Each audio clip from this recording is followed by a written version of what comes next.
49 days. We're not counting, right, Gail? No, just count minutes. Hi, everyone. My name's Sari Stevens. I'm the Executive Director for the Planned Parenthood Pennsylvania PAC, and may I say you all look beautiful. At the Planned Parenthood Pennsylvania PAC, it is our responsibility to hold politicians accountable for the relentless attacks on women's health care, and let me tell you, we take that responsibility very seriously.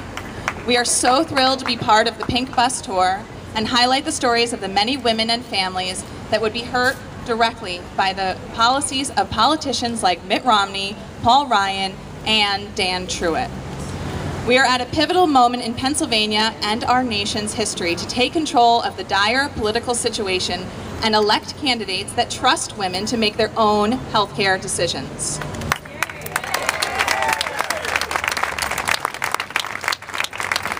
In Pennsylvania, we are the only organization engaged in pro-choice political work, and we could not be in a better position to deliver this message to voters. The bottom line is that women in America and Pennsylvania trust Planned Parenthood, and over the next 11 weeks, Planned Parenthood Pennsylvania PAC volunteers will be talking to women on the phone and at the doors about the candidates that support access to health care. Today is the official launch of our 2012 political program, and we are putting anti-Planned Parenthood politicians on notice. Pennsylvania women are watching, and we vote!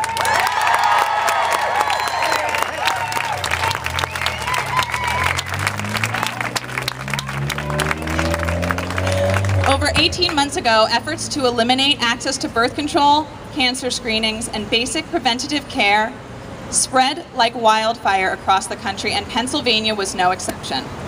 Over the course of that time, Pennsylvania politicians voted an amazing 55 times to restrict access to reproductive health care. In the decade prior to that, there were just 13 votes.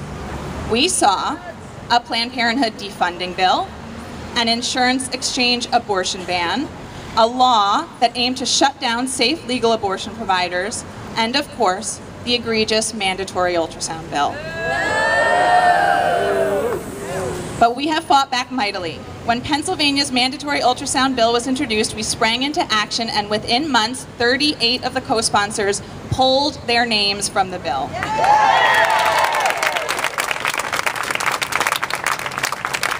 This election cycle, Planned Parenthood Pennsylvania PAC will defeat candidates based solely on their opposition to women's reproductive health care and demonstrate once and for all that politicians who attack Planned Parenthood and the women we serve will face the political consequences of that position. And yet, as we all know, support for Planned Parenthood and the healthcare services we provide is not a Democrat or Republican issue. In Pennsylvania, 2/3 of voters support Planned Parenthood, and that includes a majority of independents, a majority of Republicans, and a majority of Democrats.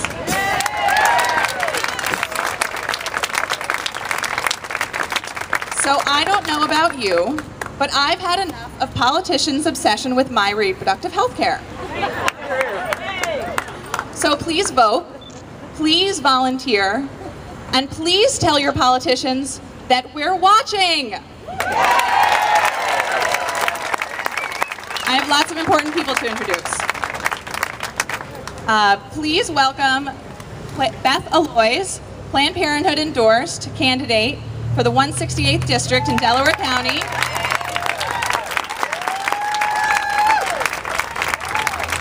Running against 100% anti-choice Representative Tom Killian. Please welcome Paul Drucker, former representative, Planned Parenthood endorsed for the 157th District in Chester County against 100% anti-choice opponent Warren Kemp. There's a theme here. Please also welcome Mike Hayes, pro-choice candidate running against Mike Hennessy.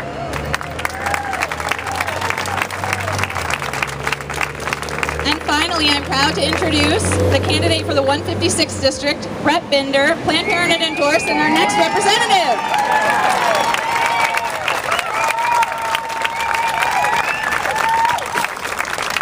Hi, I'm Brett Binder, and I am running for State House in this district, the 156th. Thank you to Planned Parenthood Vote, Planned Parenthood Pennsylvania PAC, for the opportunity to come and speak to you today. Thank you, everybody, for coming out and supporting women's rights. Never been cheered by a throng of women before. That was kind of nice. But I'm here to talk to you about an attack on women across the country, an attack on Planned Parenthood in Pennsylvania. You've heard about the importance of Planned Parenthood today from the other speakers. Planned Parenthood provides valuable services, which we cannot afford to discount. Planned Parenthood provides affordable quality health care to women and families and is an integral part of our community. Despite this, there's an attack on Planned Parenthood in Pennsylvania. The attack is not based on money. As Dr. Joy told you, for every dollar we spend on on family planning, we save $4 in your money, taxpayers' money. The attack is not based on the wants or the needs of the community. Instead, it is an attack based on a small part of what Planned Parenthood does. But the attack is not just on health care on women, but on women's rights in general. For example, the evidence is overwhelming that women get paid approximately 77 cents on the dollar compared to a man. And it's very difficult for a woman to bring a wage discrimination suit. Despite this, Congress has failed to enact the Paycheck Fairness Act, which would make it easier for a woman to bring a suit based on wage discrimination. In Pennsylvania, Harrisburg is attempting to defund Planned Parenthood and infringe on intensely personal medical decisions. My opponent, Dan Truitt, is not a friend of women's rights. He co-sponsored the mandatory ultrasound bill that had no medical basis. Instead, its sole purpose was to deter women from terminating an unplanned or dangerous pregnancy. But this bill is in line with the thinking in Harrisburg, where they're attempting to sell out your medical interest to special interest groups. For example, the fracking bill created a gag order on doctors. So if one of you gets sick in an area where there's fracking, and you go to your doctor and they think it may be because of a chemical that's been put in the ground, your doctor has to sign a confidentiality agreement before he or she can find out what that chemical is. Before that doctor can disclose it to another party, he or she has to get that party to agree to a confidentiality agreement. Harrisburg is selling out your health and medical decisions to special interest groups. Going back to the mandatory ultrasound bill, it required women to undergo a mandatory ultrasound before terminating an unplanned or dangerous pregnancy. For the doctor to show the screen to the woman, although Governor Corbett would tell you that you could just close your eyes,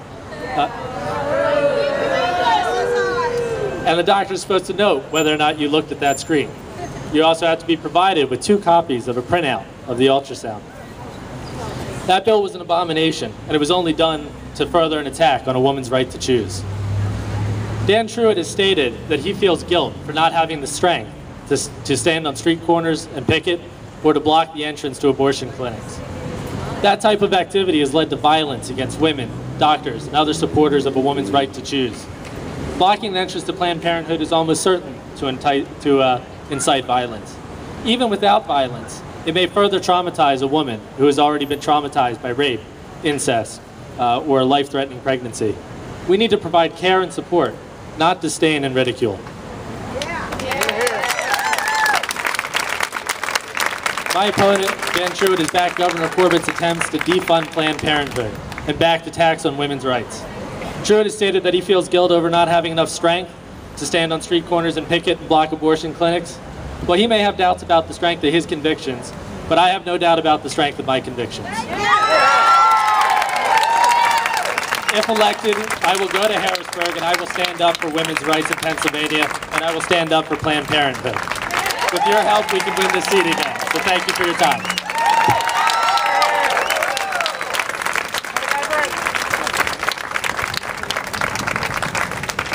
Okay, thank you, Brett. Thank you, Sari, Alex, Joy, Mayor Comita. Thank you so much. If you were thinking that you were just going to leave here today and get complacent about this, no, I know you're not thinking that. You're not allowed to do it. There are more than 100 of you standing here. If each one of you just grabbed one family member or one friend, one acquaintance, one stranger, and volunteer just one time in the next 79 days, you will help us win in November. So please, please, when you leave here today, sign up to be part of our political lunch. Sign up over there to my left. No, my right, your left, whatever. That table, okay? Just remember, women are watching, so are men. Women are speaking out. Women are listening. And women and men are voting. All right, we can do this. Thank you.